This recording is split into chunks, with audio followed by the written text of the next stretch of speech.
terms of the forecast, as we go to the upper air charts, what we're dealing with is this upper air low that has moved out of the western United States. We talked about this last week, that it would slowly progress across the central United States, and that's exactly what it's done. In fact, it's actually slowed.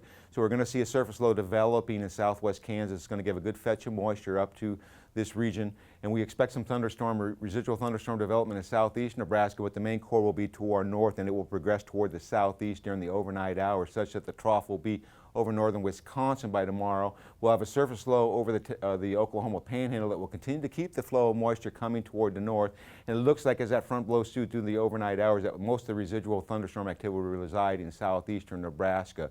Then we kind of get a separation. This trough tries to break off from the northern jet flow. We still have one surface low that is going to eject out of that low in the southwest over west central Kansas, but it appears that the convergence of moisture will remain to our south as high pressure firmly locks in over the northern plains. And then by Tuesday, we see this low really cut off, and the main flow will be coming from the northwest. So we'll be looking for most of our systems to be entering in the Montana region, then driving toward the southeast, and we'll see that there is some convergence being shown on Tuesday with some energy ejecting out of this as the two systems work together, and that will progress to the east, and most of the cooler air will remain to our north as high pressure starts to funnel in on Wednesday.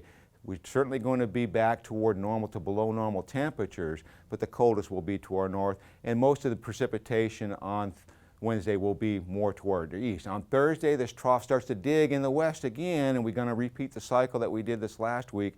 Low pressures will start to line up at the surface as they eject out of this trough.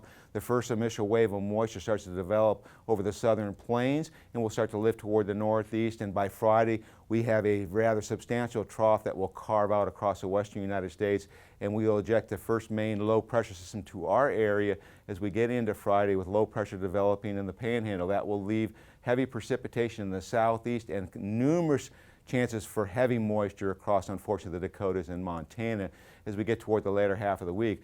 More importantly, the models are increasingly looking at bringing that cold air in during this last few days of this month, and it looks like we have the setup for some potential freezing temperatures across at least the northern half of North Dakota and Montana. We'll really pay attention to this pattern, because if this digs a little bit farther toward the south and a little bit farther toward the east, we may see that cold air come down into the Dakotas, potentially even as far southward as the Nebraska border. As we look out into the future, the 8 to 14 day from next Thursday through the following Tuesday, doing a pretty good job of picking up this cold pocket, but I think they may need to expand this a little bit farther toward the east in terms of precipitation.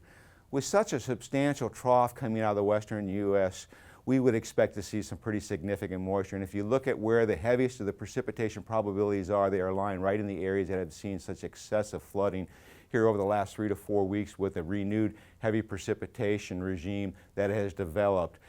Hopefully that we'll see some of this moisture expand towards southeast and south central Nebraska, where we have missed out on many of these precipitation events recently. And one thing that is for certain, we are not going to be dealing with 90-degree weather anymore. I think that hopefully we will be dealing with maybe low 80s to up mid 80s if indeed that does come to fruition. So overall, folks, it looks like we are going to be seeing a rather stormy pattern this weekend, and then much cooler conditions next week, more fall-like, but not unusually cold.